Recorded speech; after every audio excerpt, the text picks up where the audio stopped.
आचार्य जी, बाबा रामदेव जी के बारे में पूरा देश विदेश में सबको उनके बारे में मालूम है, लेकिन आप पर्सनली उनके बारे में कितना जानते हैं, उसको उसके बारे में थोड़ा आप हमको और हमारे वीक्षक लोग को जानकारी देना चाहिए। देखिए, स्वामी जी के साथ लगभग लास्ट 25 साल मुझे हो गया उनके साथ ये सेवा करते हुए। स्वामी जी देखो, वो कुछ बोलते नहीं है। लेस ऑक्सीजन से शरीर में अलग अलग रोग होता है, इतना रिसर्च करने के लिए एक अमेरिका के साइंटिस्ट को नोबेल प्रशस्ति मिल गया कि ऑक्सीजन की कमी से शरीर में रोग उत्पन्न होता है। मेरा ऐसा मानना है कि बाबा रामदेव जी ने ऐसे लाखों लाखों रिसर्च कर दिए, लाखों लाखों, कितने कितने मेडिकल फील्ड में जो बोलते हैं कि इसका कोई इलाज नहीं है, लाइलाज है, ऐसी गंभीर गंभीर बीमारियां पतंजलि योगपीठ में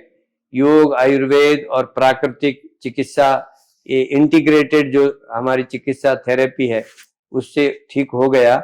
उसके बाद में बाबा रामदेव जी देखिए, आज इतना बड़ा व्यक्तित्व तो उनका बन गया है, मगर मुझे जो मैंने अनुभव किया, उनकी जो सादगी है, उनकी जो सरलता है, वो बहुत कम लोगों में है, बहुत कम। इतने बड़े पद पर इतना बड़ी प्रतिष्ठा प्राप्त करने के बाद भी एक छोटे बच्चे के जैसे मुस्कुराते हैं।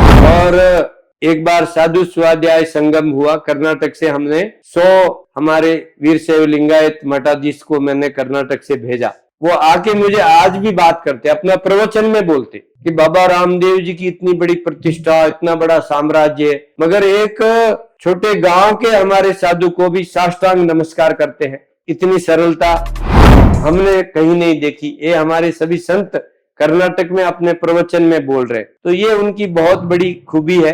दूसरी बड़ी बात है व्यवहार कुशलता। व्यवहार कुशलता इतनी मैंने उनमें देखी कि कितना भी बड़ा इवेंट जिसमें प्रधानमंत्री मोदी आते हैं या देश के बड़े बड़े संत लोग आते हैं, मगर छोटे से छोटे काम का भी वो बड़ा ध्यान रखते हैं। कोई एक पेपर भी इधर पड़ा है ना, उधर भी वो ध्यान रखते हैं कि उसको ठीक कर दो। माइक है, टीवी है, कैमरा है, कौन आया है, किसका सम्मान हुआ, किसका नाम बोला गया, किसको नहीं बोला गया, मतलब ऐसे बारीकी से वो जो उनका ऑब्जर्वेशन है, उनका जो एक मैनेजमेंट का स्किल है, वो एक बहुत बड़ी भगवान की देन है।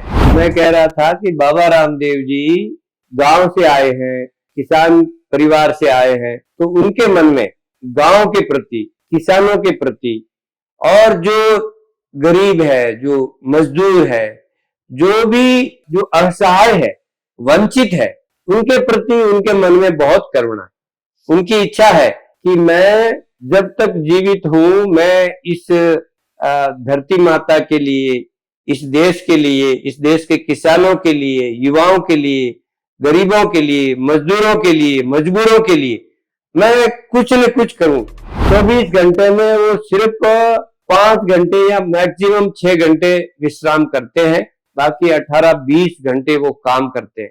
बसवेश्वर जी का एक योगी, बसवेश्वर महात्मा जी ने जो एक शब्द बोला है ना, वो बाबा रामदेव जी पर 100% लागू होता है।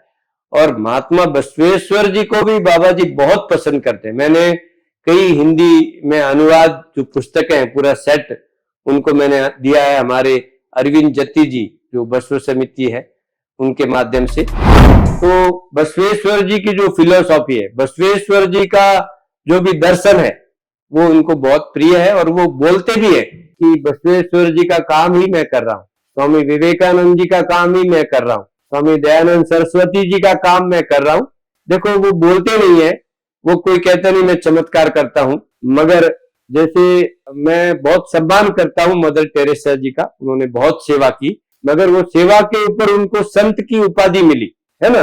और ऐसे मैंने मेरे जीवन में लास्ट 25 ईयर में देखा है कि स्वामी जी ने ऐसे लाखों लाखों चमत्कार कर दिया, मगर वो ऐसा मानते नहीं है। वो बोलते हैं मैं एक साधारण, बहुत सीधा साधा आदमी हूँ, एक भारत माता का, एक किसान का बेटा हूँ। मगर मुझे लगता है कि भगवान ने उनको इस धरती पर जितने भी हमारे भारत के महापुरुष हुए ना, उनके अधूरे काम करने के लिए उनका प्रतिरूप, उनका प्रतिनिधि बन के इस धरती पर उनको भेजा है। ऐसा मैं भी फील कर रहा हूँ, देश के लाखों करोड़ों लोग भी ऐसा महसूस करते हैं।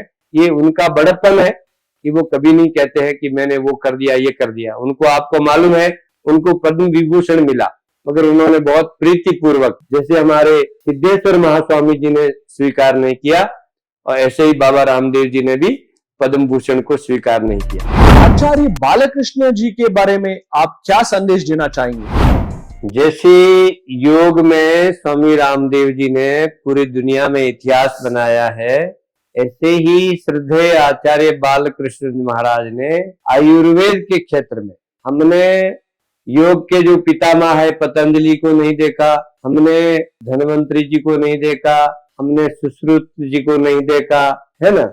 ऐसे योग के जैसे वाघ भट्ट जी है आयुर्वेद के पंडित, उनको हमने नहीं देखा, उनके बारे में सुना है। मगर आज के जमाने में आधुनिक, जैसे पतंजलि के प्रतिनिधि बाबा रामदेव जी है, ऐसे ही धन्वंतरी जी के प्रतिनिधि आचार्य बालकृष्ण जी है। उन्होंने लाखों लाखों जड़ी बूटियों की खोज करके, उसको क्लिनिकल ट्रायल करके, उसको एविडेंस बेस्ड मेडिसिन तैयार करके हमारे देश के नागरिकों को दे रहे हैं। हमने गंभीर गंभीर बीमारी मॉडर्न मेडिकल में ठीक नहीं होती है, उसको योग और आयुर्वेद के माध्यम से ठीक किया है। दुनिया की सबसे बड़ी जो आयुर्वेद की लैब है, 500 करोड़ रुपए इन्वेस्ट करके प्रधानमंत्री आदरणीय नरेंद्र मोदी जी ने उसका उद्घाटन किया। उसको पूरा मूर्ति रूप देने वाले श्रद्धेय आचार्य बालकृष्ण जी है, आधुनिक धन्वंतरी है, वो रोगियों के भगवान है। ऐसा हमारे सभी जो योग साधक है वो उनको ऐसा सम्मान पूर्वक ऐसा कहते हैं। वो तो कहते हैं कि मैं तो एक छोटा सा किसान हूँ, एक साधक हूँ, एक छोटा सा मैं आयुर्वेदाचार्य हूँ, मगर उनकी देन जो है बहुत बड़ी है। उत्तराखंड सरकार ने घोषणा की है उनका जन्मदिन जड़ी बूटी दिवस के रूप में मनाने।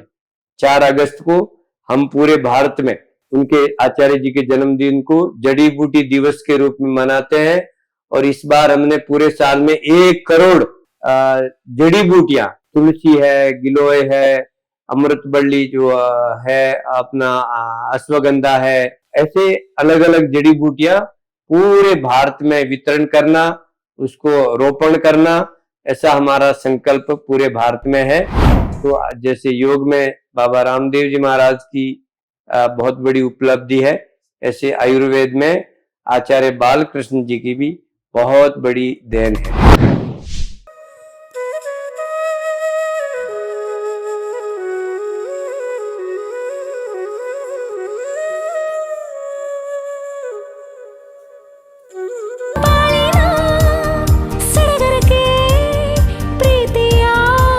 ಸಂಪೂರ್ಣ ಕುಟುಂಬದ ಜವಳಿ ಸಾಮ್ರಾಜ್ಯ ಬಾಣಕಾರ ಟೆಕ್ಸ್ಟೈಲ್ಸ್, ಬಾಗಲಕೋಟೆ ಜಿಲ್ಲೆ, ಬನಹಟ್ಟಿ.